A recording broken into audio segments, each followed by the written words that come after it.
Hello.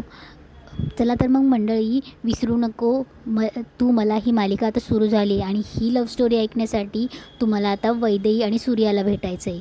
तर चला तर मग मंडळी, या मालिकेचे रिव्ह्यूज तुम्हाला आज ऐकायला भेटणार आहेत. वैदेही एक डॉक्टर असते आणि सूर्या कोकणातला मुलगा असतो. वैदेही कोकणातलीच असते, पण वैदेही डॉक्टरकीच्या शिक्षणासाठी बाहेरगावी गेलेली असते आणि मग ती कोकणात येते. कोकणात आल्यावर वैदेहीला आई नसते. तिची लहानपणी आई वारले असल्यामुळे तिचं स्वप्न असतं की तिने एक दवाखाना टाकावं तिथल्या त्यांच्या गावच्या जमिनीवर आणि तिथे तिच्या आशा देसाई म्हणून तिचं आईचं नाव द्यावं. वैदेहीला एक आत्या असते. आत्याचा नवरा आणि आत्तेभाऊ हे आणि तिचे वडील हे गावाकडे कोकणात राहत असतात. वैदेहीची आत्या सध्या तर तिला फार जीव लावते. वैदेहीचा आत्तेभाऊ आणि मामा हे जरा प्रॉपर्टीसाठी थोडे लुडबुड करणारे असतात आणि सगळ्या गोष्टी वैदेहीसाठी तिच्या बापाने करून ठेवल्या आहेत असं त्यांना बिलकुलही नको असतं. आणि इकडे सूर्या हा खूप श्रीमंतांचा मुलगा असतो, पण तो एकदम डाऊन टू अर्थ असतो. वैदेही तिच्या आईच्या आठवणीत तिथे समुद्रकिनारे आलेली असते आणि तिच्या आईच्या लहानपणीच्या आठवणीत रमते. तेवढ्यात सूर्या इकडे लहान लहान मुलांना आंबे चोरून देत असतो. पण त्यांच्या घरातला मालक जसा सूर्याच्या मागावर धावतो तसा सूर्या पळत पळत समुद्रकिनारी जातो आणि वैदेहीला जाऊन धडकतो. तेव्हाच तो पहिल्यांदा वैदेहीला बघतो आणि वैदेहीच्या प्रेमातच पडतो. तेव्हा वैदेही त्याला बाजूला सावरते आणि बोलते की नॉनसेन्स. तेव्हा सूर्या बोलतो की बापरे, परत बोल ना एकदा, वन्स मोर. तुमचा नॉनसेन्स शब्दही किती छान वाटतो. तेव्हा वैदेही पुन्हा बोलते की नॉनसेन्स आणि तिथून चालली जाते. इकडे वैदेही घरी येते तेव्हा तिची आत्या ती खूप दिवसांनी आली म्हणून खाऊ पिऊ घालत असते. तेव्हा आणि सूर्याला आंबे चोरल्यावर जो माणूस चोर बोलतो त्याच्यामुळे त्याची आई त्या माणसाला चिंबोरीच्या ताब्यात देते आणि पूर्ण त्याच्या हातांना ती चिंबोरी जखमा करतात आणि बोलतात की पुन्हा जर या गावच्या मालकाला तू चोर म्हटलास पुन्हा तुला चिंबोऱ्यांच्या ताब्यात देईल अशी ताकीद दिली असते. हे सूर्याला या गोष्टी पटत नसतात की त्याची आई ही अशी करत असते म्हणून. तेव्हा त्याचे वडील त्याला समजावून सांगत असतात की तुला कसं वाटलं, काय गरज होती, जर त्याला विचारून घेतले असते आंबे तर त्याने तुला दिले नसते का सरळ सरळ. कळलं ना त्याचे परिणाम काय होतात म्हणून सूर्याला जाणीव करून देते.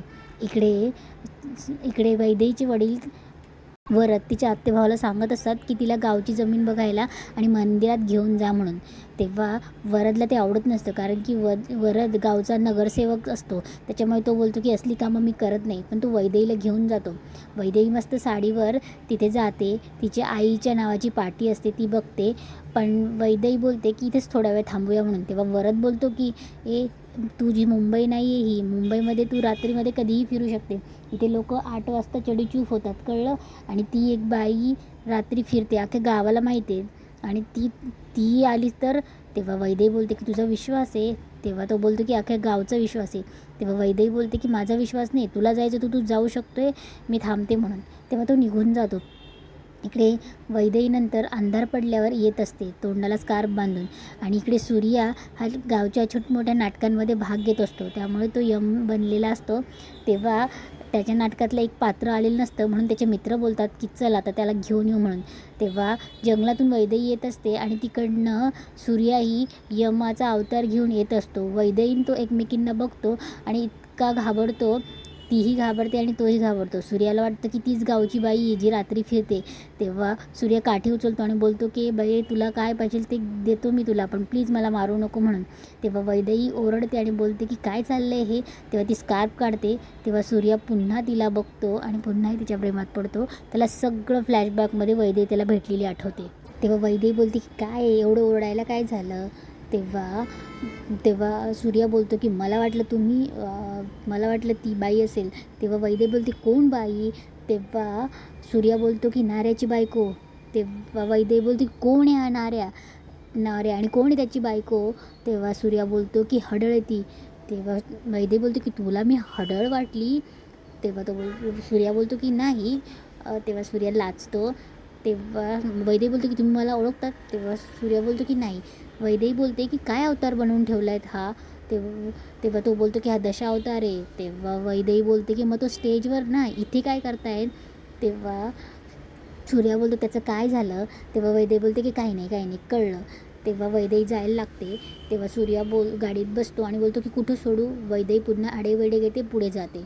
तेव्हा मध्येच काहीतरी आवाज यायला लागतात. वैदेही थोडी घाबरते. तेव्हा सूर्या पुन्हा बोलतो की कुठे सोडू. तेव्हा वैदेही काहीच नाही बोलत. तेव्हा सूर्या बोलतो की राहिलं. तेव्हा वैदेही बोलते की थांबा 1 मिनिट, येते मी, पण एका अटीवर, तोंडातनं एकही शब्द काढायचा नाही. तेव्हा सूर्या तोंडाला कुलूप लावतो, चावी फेकतो आणि बोलतो की ठीक आहे. तेव्हा वैदेही गाडीवर बसायला लागते. तिला बसता येत नसतं. सूर्य हात देतो. वैदेही त्याच्या हातावर हात ठेवते आणि गाडीवर बसते. गाडीवर बसल्यावर ती त्याच्या खांद्यावरही हात ठेवते आणि सूर्याला ते खूप भारी वाटत असतं. इकडे सूर्याचं नाटक सुरू होतं. तो दशावतार म्हणून नाटकासमोर येतो आणि वैदेही तेच नाटक बघत असते. वैदेहीला तो तिथे नाटकाजवळच सोडतो. तेव्हा वैदेही त्याला थँक्यू बोलते. तेव्हा सूर्या बोलतो की नॉनसेन्स, तेच शोभतं तुमच्या तोंडावरून. तेव्हा वैदेही पुन्हा त्याला नॉनसेन्स बोलते.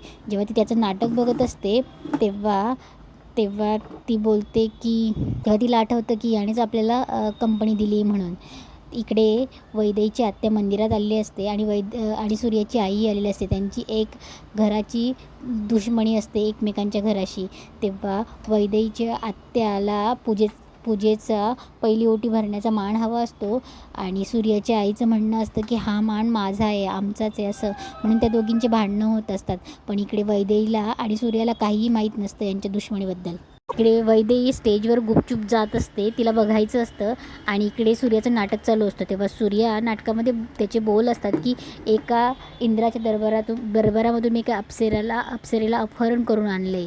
तेव्हा सूर्याचं लक्षच नसतं आणि वैदेही बॅक स्टेजला असते. तेव्हा सूर्या बोलतो की ये अप्सरे ए. सूर्याचं लक्ष नसतं आणि तो वैदेहीचा हात पकडून तिला स्टेजवर घेऊन येतो. तेव्हा त्याचं लक्ष नसतं. सगळे लोक हसत असतात वैदेहीला बघून. तेव्हा वैदेही त्याचा हात सोडण्याचा प्रयत्न करते आणि सूर्या तिच्याकडे बघतो आणि पुन्हा तो तिच्याकडेच बघत राहतो. वैदेही पर्स घ्यायला आलेली असते. तेव्हा ती बोलते की माझी पर्स. तेव्हा सगळे बोलतात की कोण आहे ही अप्सरा. तेव्हा सूर्या बोलतो की ही अप्सरा मी घेऊन आलो आहे. तेवढ्यात खरीवाली अप्सरा येते. तेव्हा सूर्या सगळ्यांसमोर बोलतो की मी आधी या अप्सरेकडे बघतो, मग तुझ्याकडे बघतो, ये तू इकडे. तेव्हा तो वैदेहीला घेऊन जातो बाहेर आणि बोलतो की काय कुठे आला तुम्ही इथे. तेव्हा वैदेही बोलते की माझी पर्स. तेव्हा सूर्या त्याचा लूक चेंज करून येतो आणि नेहमीसारखा बनून तिला पर्स देतो. तेव्हा तो पर्स लपवतो. तेव्हा वैदेही बोलते की तू माझा पाठलाग करत होतास. तेव्हा सूर्या बोलते हॅ. तेव्हा वैदेही सूर्या बोलते की तुझी कंप्लेंटच करणार आहे मी. तेव्हा सूर्या बोलतो की तुम्ही ओळखलं नाहीत मला.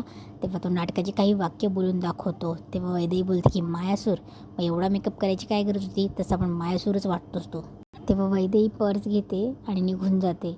तेव्हा सूर्या मनात बोलतो की हे अप्सरेच बघून सूरताल विसरलास, प्रेमात पडलास सूर्या, प्रेमात पडलास. इकडे वैदेही तिच्या आईची जुनी आठवण म्हणून स्कूटर असते ती काढते आणि बाबांना विचारते की बाबा ही स्कूटरला आईशिवाय कोणीच हात नाही लावला ना. तेव्हा तिचे बाबा बोलतात की आता तू आलीस ना. तेव्हा ते त्यांच्या आईच्या आठवणीत रमतात. तेव्हा वैदेही तिच्या बाबांना सांगते की बाबा आता ही स्कूटर घेऊन मी हॉस्पिटलला जाईल ना तर मला नेहमी वाटत राहील की मी आईसोबत आहे. आणि बाबा आता तिची स्वप्न मी पूर्ण करते ना. वैदेहीची आई जेव्हा आजारी असते तेव्हा कुठेही गावात दवाखाने सुखसुविधा नसतात, म्हणून तिचा मृत्यू होतो. तेव्हा वैदेही तिच्या बाबांना सांगते की पण बाबा आता तिची मुलगी डॉक्टर झाली, आता फक्त आपलं हॉस्पिटल उभं राहिलं ना तर तिचे सगळे स्वप्न पूर्ण झाल्यासारखे होतील. इकडे सूर्या सकाळी स्वप्न बघत असतो वैदेही त्याची बायको आहे म्हणून. स्वप्न बघता तो तिच्यासोबत तिला मिठी मारायला जातो आणि उशीला घेऊन खाली पडतो आणि बोलतो की स्वप्नातसुद्धा ही दिसायला लागली.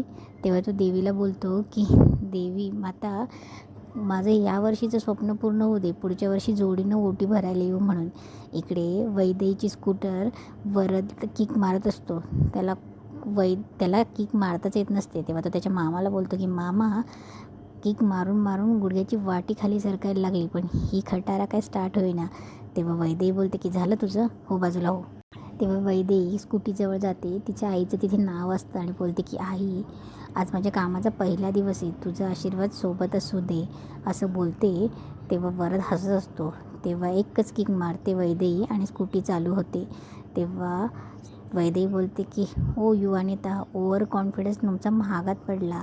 तेव्हा वरद बोलतो की जा उशीर होतो. तेव्हा वैदेही तिच्या कामावर जायला निघते. आता वैदेहीच्या आणि सूर्याच्या घराची खूप जास्त मोठी दुश्मनी असते काहीतरी खून खराबा झालेला असतो. आता ती दुश्मनी आपल्याला काय होती हे पुढे बघायला भेटेलच. पण वैदेहीच्या आत्याचं म्हणजेच तिच्या मामांचं एक स्वप्न असतं की वैदेहीशी वरदने लग्न करावं, म्हणजे तिच्या आत्ते भावाने, म्हणजे ही सगळी इस्टेक ही आपल्यालाच मिळणार आहे म्हणून. आणि त्यांनी त्याला वरदला सांगितलेलं पण असतं. वरदची तर तशी इच्छा नसते, पण वरदचे वडील त्याला सांगतात की अरे विचार कर, तुझ्या मामीची शेवटची इच्छा होती की तुझं आणि त्याचं लग्न व्हावं. आणि इकडे सूर्या हा वैदेहीचे स्वप्न बघत असतो. सूर्याचा मामा हा ते झालेल्या मागच्या दुश्मनीमध्ये काय खून खराबा झाला असेल त्याच्यामुळे थोडा मेंटली डिस्टर्ब असतो. तेव्हा सूर्याला हे याबद्दल काहीच माहीत नसतं. म्हणजे वैदेहीला आणि सूर्याला ही मागची दुश्मनी माहितीही नसते. पण आता पुढे वैदेहीचा आणि सूर्याचा प्रेमाचा प्रवास तर सुरू होईल. पण आता या प्रवासाला कशी साथ लागेल हे जर तुम्हाला बघायचं असेल तर या सिरियलचे रिव्ह्यूज बघा आणि या चॅनलला सबस्क्राईबही करा. आणि हळूहळू लिंक लागता लागेल. सिरियल नवीनच सुरू झाली आहे, त्यामुळे थोडंफार कळणार नाही तुम्हाला, पण खूप छान सिरियल आहे. हिचे ट्विस्टही आपल्याला कळतील आणि आपल्याला या स्टोरीची लिंकही लागेल. आणि तसेच या चॅनलला सपोर्ट केल्याबद्दल धन्यवाद.